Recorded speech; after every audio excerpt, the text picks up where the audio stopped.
to your house and I'm realizing how many people is passing away and time does not stop when you come to a place like this. All right, so Mr. Trevino, your counsel has filed a motion to withdraw as your attorney. And counsel, you're saying there's a breakdown in communication? Yes, Your Honor. All right, is this breakdown, you're giving him advice and he doesn't want to follow it?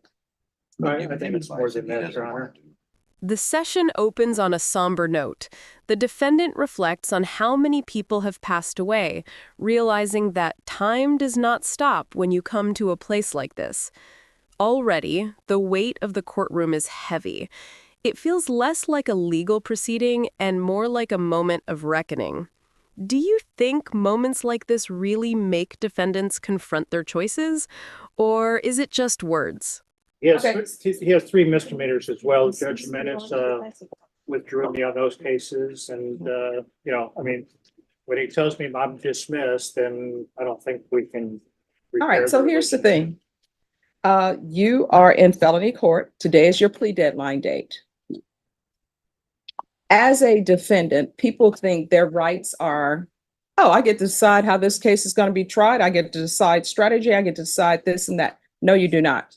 The only thing that you get to decide as someone who's accused of a crime is whether or not you're going to testify, whether or not you're going to accept a plea, whether or not you're going to the judge or jury. The judge turns to Mr. Trevino. His own lawyer has filed a motion to withdraw, claiming their communication has completely broken down. The attorney explains. Trevino dismisses him, ignores reminders, and refuses to listen. The judge asks bluntly, "Is it because he's giving you advice you don't want to follow?" The tension is immediate. For punishment, whether or not, as I previously stated, you're going to remain silent, which means you're not going to testify. You don't get to decide how the motions your attorney filed. You don't get to decide how your attorney files your case. Do you understand? Or tries your case. Do you understand? So what I need to know from you, have you received an offer from the state? No. All right, so go back. Yes. All right, if you'll Received an offer. if you'll retell them what the offer is, counselor, and then you need to let me know whether or not you're accepting that offer or not. Accepting any. All right, so you want a jury trial? Yes, ma'am. Okay. And I'll hear your motion to withdraw, counsel. Court is calling 2023 CR 4277, State of Texas versus Christopher Martin Trevino. Can I have parties announced for the record for the state? Hank Wilkins for the state, Your Honor. Defense? Stephen Harkowitz. All right, and are you Mr. Trevino? Yes, ma'am. All right, counsel, you filed a motion to withdraw. What is your reason for the motion to withdraw? There's been a breakdown in the ability to communicate with Mr. The judge lays down the law. Defendants don't control strategy. The only real decisions they get are whether to plead guilty, take the stand, or accept a deal. Everything else belongs to the lawyer. This is a reality check, one that many defendants don't like to hear. The judge presses Trevino. Has he received an offer from the state? He says no, he wants a jury trial. Trevino to the point where, for example, yesterday I sent him some reminders. He didn't respond to them. When we were in misdemeanor court a few weeks ago, he told me I was dismissed. And I don't believe that we're going to be able to repair the attorney-client relationship to the point that I can effectively continue to represent Mr. Trevino. So I'm asking the court to withdraw me as his attorney and appoint him an attorney that perhaps he can have a better relationship with. All right. Are you going to hire an attorney? Because that's what you'll need to do. Yes, ma'am.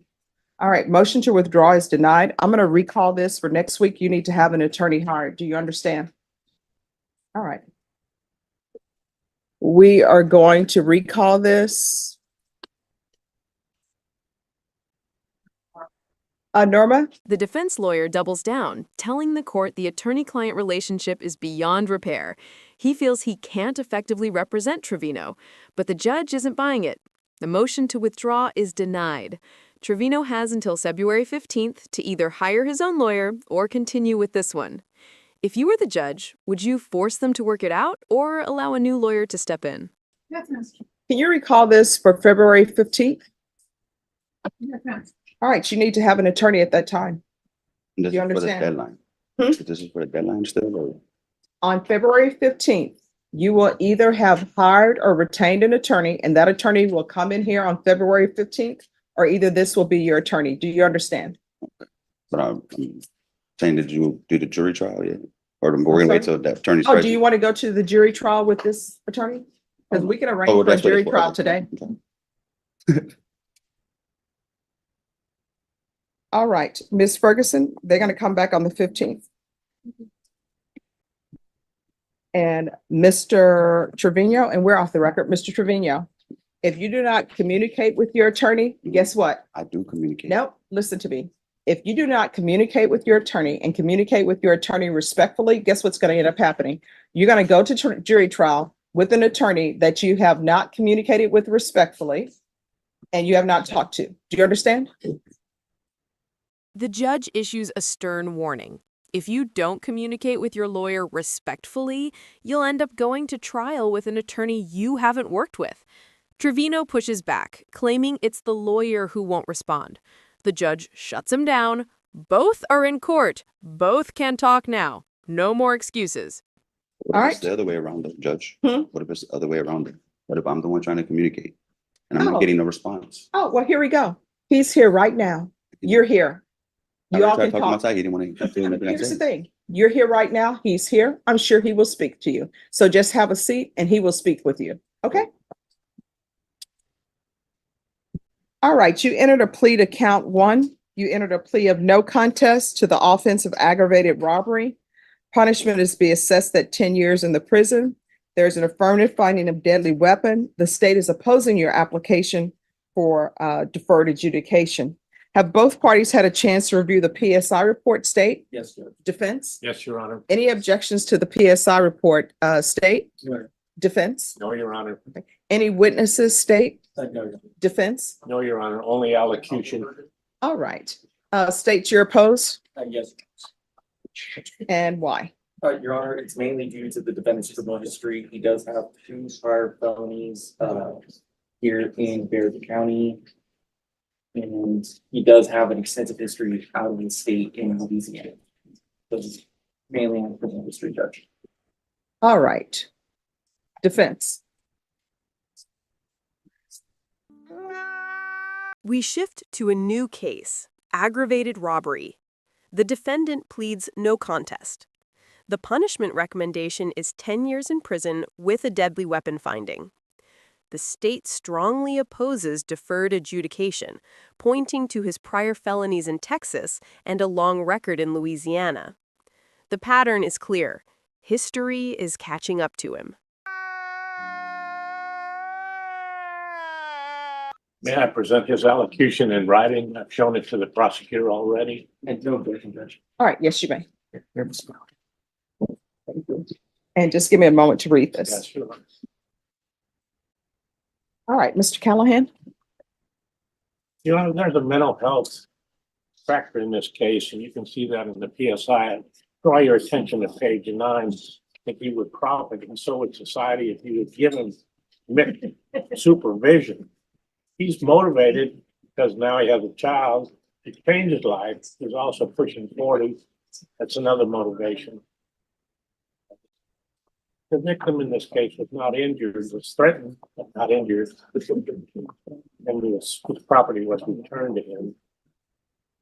I asked the court to consider deferred adjudication with mixed supervision. In the alternative, I asked for 180 days in jail before the imposition of deferred adjudication. I think he would like to say a few words to the court himself. The defense makes an emotional appeal. The defendant has mental health struggles, but also reasons to change. He's recently had a child, he wants treatment, and the victim wasn't physically harmed. They ask for deferred adjudication or at least 180 days in jail as a condition. The tone shifts from cold law to raw humanity. Do you think becoming a parent is enough motivation to turn someone's life around even after repeated crimes? All right. Would you like to speak? Can you raise your right hand for me? Do you solemnly swear or affirm the testimony you give will be the truth and nothing but the truth, so help you God? Yes, ma'am. All right, you can lower your hand, state your name for the record. Name is Claudel Dwayne Kearney. All right. Defense? May he narrate, Your Honor? Yes, if there's no objection from the state. You may. Your Honor, I know what I did wrong, and I'm terribly sorry for disrespecting the court by coming up in this place. And I recently lost 2 jobs, and I was hit by an 18-wheeler inside of an Uber, and that's how I lost both of my jobs. And I ventured off to go into the streets, and that was my intention was not to. This guy was my friend at first, and it wasn't my fault that I got hit by this 18-wheeler and lost both of my jobs. But I just want to say that if I could right my wrongs and to try to pay restitutions, and furthermore, I just recently found out I have a child, ma'am, and I came all the way from New Orleans just to try to find her, and I found her. And I deeply apologize, Ms. Boyd, if I know my record is bad, and I'm a good person. I come from a military family, and it's about accountability and holding myself accountable. If I'm wrong, I know what I did, but if I can fix it, man, I have one chance just to fix it. That's all I'm asking. Anything further? And recently my brother just passed away, who I stay with. He went to sleep and never woke back up. He had a heart attack. And my little cousin, I just missed both of their funerals, man. I'm sitting in this jailhouse, and I'm realizing how many people is passing away, and time does not stop when you come to a place like this. And I'm tired of my conscience is eating up at me for what I did wrong. But this the hand that I had chose, this the bed that I chose to lay in. And if I can fix it with the victim and help him out as well to try to pay it forward, man, I will. And I will be sure to do that and try to. And also, I don't have the one to look after my child no more, man. My brother. The defendant speaks for himself. He apologizes, recounts losing jobs, being hit by an 18-wheeler, drifting into the streets, and now trying to make amends. His voice cracks as he explains he found out he has a child and he just wants one chance to fix his mistakes. He shares heartbreak. His brother recently passed away, he missed funerals, and he's haunted by his conscience. It's a plea for mercy. Was there for her. He was a school teacher. And I come from a nice, beautiful family, man. So because you come from a nice, beautiful family, why are you here? I'm here. No, I mean, why are you? Because I've looked at your criminal history.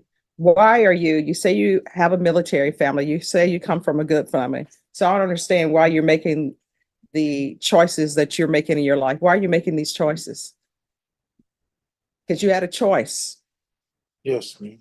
Buy your phone or take somebody else's phone. You chose to take somebody else's phone. You know what crazy part is? I had a phone on me that day, man. I had my own phone. Yeah, so that's why I'm trying to figure out why you're making these choices. It was a foolish mistake. And how old are you? I just turned 38, man, November 15th. Right, so there are no excuses. Like, what's the excuse for taking a phone and you say you already had a phone? We had, me and Mr. Ted, we had got into it, and it was a foolish mistake. I should never did it. No, it was a choice, not a mistake. Yes, man. So I'm trying to figure out, why are you making these choices? You tell me you come from a good family. You have a military family. You now have a daughter in your life, and you came all the way here to find your daughter. You find your daughter, and then you're making these choices. Yes. So I'm trying to figure out why. Okay. I had lost my job both of them. I was working at Taco Bell in a Ford warehouse, man. And me and my little brother, the one that recently passed away, got into it, and he put me out, and I really didn't have nowhere to go. I was on the streets, man. What about your sisters? My sisters, once I have 9 brothers and sisters, once you do one person something wrong in my family, the entire family mad at me, and I didn't have nowhere to go, man. And I went back to the streets, and that was the worst thing I should have never did in my life, man.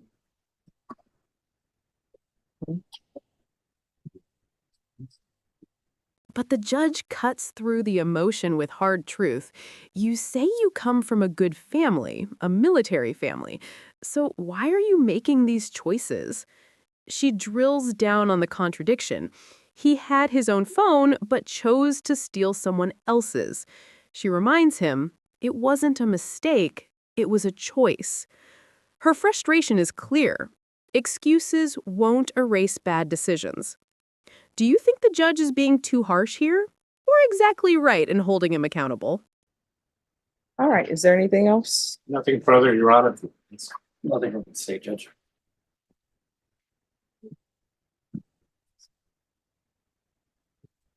All right, what are you requesting?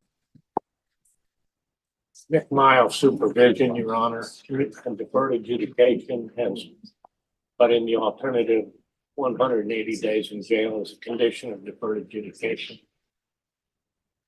And state, what are you requesting? We're opposed to the application for deferred adjudication. We're asking that it was a 10 opposed that you oppose that. Okay. All right, probation. Yes, Judge. And this is just because I love to have more information than not information. This is not saying I'm going to rule one way or the other. Nice. Can you explain why DDRF is saying that he does not meet their targeted population, but according to the report I'm reading, it says in 2003, he was in DDRF. Your Honor, those are reviewed on a yearly basis. So in 2003, he may have met, and now he does not. I'll look more into the case. Can I have a name, please? It's Claudel Carney. All right, everyone have a seat. I'm gonna think about this. May I address the court vote? Yes, It's 2022, 23, not 2003. All right. Thank you. All right, the attorneys on Claudel Carney. Here, President. All right. Counsel, I need to think about this some more and get some more information. So we're gonna recall it for 1:30 today. Your Honor, may I have 1:30 tomorrow? I have a 2 o'clock. The only reason why is because if I give him probation, it would have to be today. Can I go 4 o'clock? May I have 4 o'clock? No, because then that helps messes with the deputies. Can I have 5 o'clock? Oh, absolutely not. All right, if we can recall it for a different day, but everything's gonna be. Tomorrow, Your Honor? Let me see. Norma, can you bring Mr. Carney back? I understand. Not for tomorrow, but if we can bring him back next week. I can do Tuesday. Tuesday. All right. Thank you, Judge. All right, we'll see you on Tuesday. That's the 13th. The hearing closes with back and forth over probation eligibility and program requirements. The judge delays her ruling, asking for more information before deciding between probation or prison. For now, the defendant's fate hangs in the balance, a cliffhanger ending that leaves everyone waiting.